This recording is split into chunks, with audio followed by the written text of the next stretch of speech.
Welcome to Hybrids News. My name is Suresh Kochatin. The Hyderabad Metro Rail is touted as the world's biggest in a public-private partnership mode. The Rs 21,000 crore project has a viability gap funding of Rs 1,639 crores provided by the Union Government.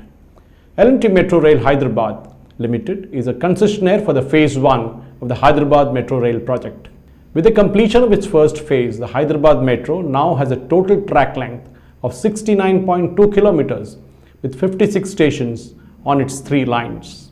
The red line runs from Miapur to LB Nagar, the blue line from Nagol to Raidurg, and the green line from Jubilee bus station in Sikandrabad to the Mahatma Gandhi bus station in Imliban in the Old City. The Hyderabad Metro is the second longest operational network in the country after Delhi Metro, which has 285 stations compared to 57 stations of Hyderabad Metro. Presently, the metro is carrying more than 4 lakh passengers with 780 trips per day. And once the green line stabilizes, the numbers are likely to go up to 5 lakh passengers per day. We at Hybrids News spoke to NVS Reddy, Managing Director of Hyderabad Metro Rail Limited, the key man behind the project right from the time it was on the drawing board to where it has reached today, and the future expansion plans, and of course about the profitability of a project of this nature. Mr. Reddy, let me start by asking you, how was it like taking your baby from the drawing board to its final stages right now? It must have been quite an experience, isn't it? It is a unique project. It's the first of its kind in the world that an entire mass transit system of this magnitude, it's a 72 kilometer project costing about $3 billion, 21,000 crore. For the first time in the world, actually, a project of this magnitude is done in public-private partnership, PPP.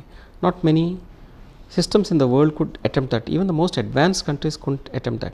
So when I embarked upon this journey of building Hyderabad Metro in PPP model, most of the experts of the world wrote off this project that it's an impossible project. It's a pipe dream. It won't happen. When certain incidents happen, because our country is a peculiar country, there are lots of people who have no work, they oppose whatever government is trying to do, they accuse that private sector is only for profiteering, etc., etc. So lots of agitations, etc. When we were facing all those things, when there were some hurdles, people started saying that no, this is a jinxed project, written off project, etc. So proving all these doubting Thomases wrong, okay, we have completed successfully all the 3 corridors. Corridor 1, Miapur to LB Nagar, 29 kilometers, the red line is completely operational. Corridor 3, from Nagol up to Raidurg, again 29 kilometers, called the blue line, it's completely operational. Just a few days ago, as you're all aware, we have started corridor 2 from JBS up to MGBS. It's an 11 kilometer stretch we have completed. So with this 69 kilometers of the 72 kilometers is now operational. It's highly successful. Unlike many other Indian cities where it took years and years actually for traffic to pick up. Even today, Chennai, after 4 years of operations, it's only doing about 60 to 70,000 per day. Whereas here in Hyderabad, in no time, we have touched a 4 lakh mark. From day one, Hyderabad Metro is being patronized by the people of Hyderabad. People initially thought it's a feudal city, not many would take to this public transportation, but we are pleasantly surprised the way Hyderabadis have taken to this mass transit system. Thank you. Though the phase 1 of the project is complete right now, there is a small part that is left over in the old city of Hyderabad which could not be completed due to various reasons. Where do you think and how do you think that you can complete that part of the project? Well, it's quite unfortunate that initially there is a lot of opposition for that particular stretch. Actually, it's a very crucial stretch, okay, but somehow it got delayed because of the opposition, etc. Okay. Now, by and large, all sections of the society, even in the old city, are requesting us actually to come over there. Government is very conscious, the Chief Minister is very conscious of this particular fact. Somehow he has instructed me, you think of a way, because now L&T is not able to do because of several reasons, okay, because of the time overruns, cost overruns, etc.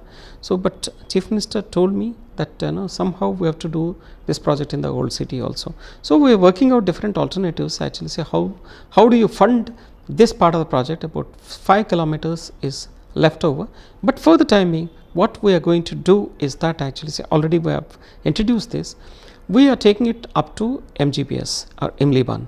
From there old city is hardly another kilometer, the old city, actual old city, that Darul Shifa Junction, High Court, etc. they start. Okay, we have already started the feeder services to High Court on one side and other parts of the old city on the other side. This itself initially will take care, and government is very keen on sorting out the issues so that the works in old city also can be initiated soon. The extension of the Blue Line from Raidurg to the Shamshabad airport is one of the priority projects of the state government, particularly Minister K.T. Ramarao. How do you think you will take up this project and fund it, especially considering that it will cost more than 5,400 crores to execute a project of this nature?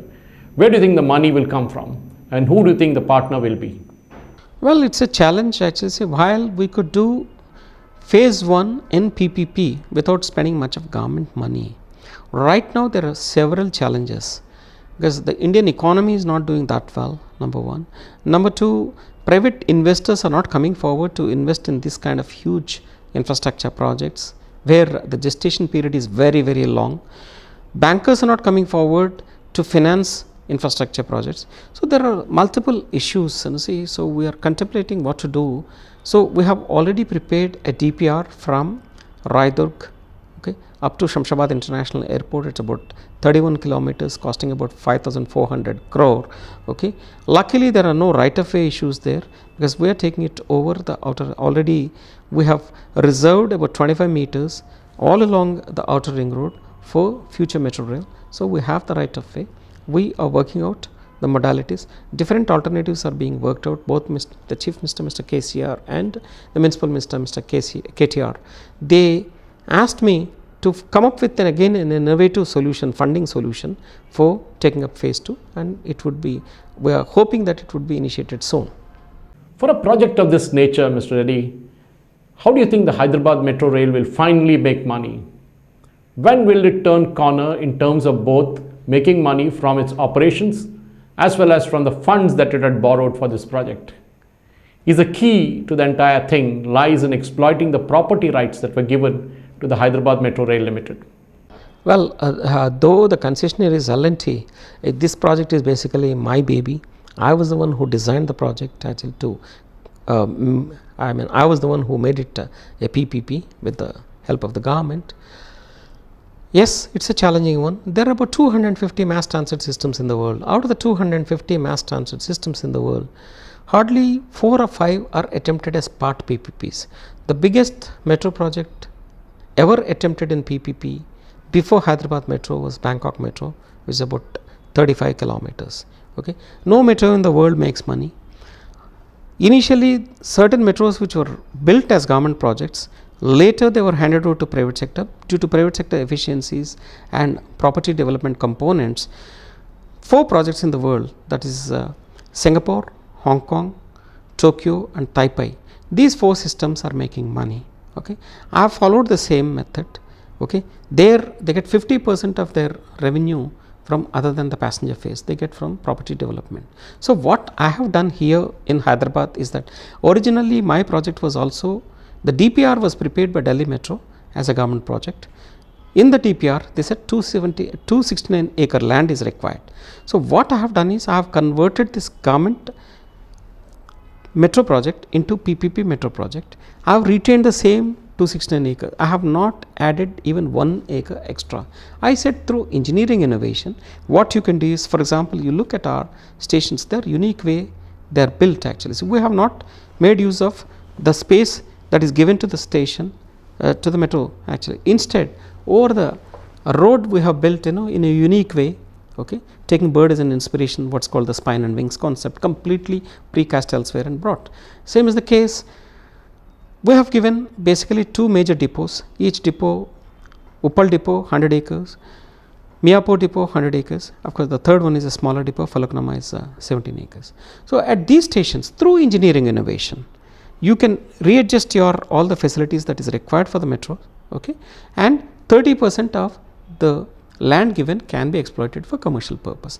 So, together the stations and the depots, the concession agreement allows them to build, because at the time FAR was there. So, when FAR regime was there, actually we started this, or FSI regime was there, we started this. 18.5 million SFT was the calculated allowable built up area. Okay. Initially, of course, you can't build 18.5 million SFT those days, when Hyderabad was hardly absorbing 2 or 3 million per annum together, the whole city. So, they have planned initially in their financial closure 6 million SFT, but because they spent most of the money on the metro rail system per se, they could not do even the 6 million SFT. So far, they have done 1.3 million square feet of built up area. 4 malls basically they built. The malls at Panjagutta, Iramansal, High Tech City and Musarambagh. These together constitute 1.3 million SFT. These 4 malls are doing extremely well, okay, when compared to the average market rates. Well, I have been asking my private sector counterpart L&T to concentrate more on this, because right now what is happening, again people are raising this issue. People are talking about actually as if L&T is making a lot of money, which is not a fact. Okay, we get on an average, or my private sector counterpart, okay, concessionaire, they get about 1 crore per day from the passenger fares. Okay, and so that's how it's about 30 crore per month. Okay, another 10 crore they get from all this property development, okay, and the advertisement rights, etc. While as per the financial closure, the model which I have prepared, which was accepted by L&T and they have submitted to us during the bid process and afterwards the financial closure process, that 50%, as it happened, I mentioned the 4 successful metros, financially successful metros in the world. Similar way, 50% of the revenue for Hyderabad metro would accrue from passenger fares, 45% would accrue from the property development, and 5% from the advertisement and other miscellaneous. That's a model. Okay, but unfortunately they are not able to do that. They are able to get, as I mentioned, 30 crore per month they are getting from passenger fares, 10 crore they are getting from this property development, etc. They are operationally breaking even. There are no losses operationally, but unfortunately they had to borrow, apart from their own investment, about 4,500 crore as equity. Okay, they have also borrowed 13,000 crore from different banks. Okay, initially 11,000 crore, now another 2,000 crore they have borrowed. So 13,000 crore they have borrowed. On a 13,000 crore borrowing, at the rate of about 11%, today it's about 11%, it's 225 points over the base rate. That's called 225 basis points. With that, it comes to roughly about 11%. So it's roughly coming for them, the interest burden per annum is coming to about 13 to 1400 crore. Initially, now it's about 1300 crore, it will go up to about 1400 crore. If so much of interest burden is there, these are the losses which are going to be accumulated over a period of time. We have to give them breathing space. So basically the concentration will have to be on property development. Okay, so if this 6 million SFT is initially, if somehow they are able to build by raising some more extra resources, okay, it will start breaking even in 7th or 8th year fully. Then that will be a unique, again it will be a world record, because no metro in the world makes profit. Actually all metros in the world are cross subsidized by governments, because it is essential for the city's survival itself. Without metros, the big cities just simply cannot survive, they come to a standstill. Can you throw some light, Mr. Reddy, on the viability gap funding part of this project, because that is one of the crucial elements of the funding that is provided by the Government of India to bridge the gap that was expected from this project? See, so far as viability gap funding is concerned, we went this Hyderabad Metro PPP, it was bid out under the VGF scheme, viability gap funding scheme of Government of India. As per that, once the companies or consortia technically get qualified. Whoever asks for the least grant would get the project. So, in that process, L&T asked for the least VGF. They asked for 1458 crore, which is coming to out of 14,132 crore project cost, which was initially estimated from the that's Government of India plus the concessionaire part. Actually, see, they have asked for 1458 crore or 10% of the project cost as the VGF.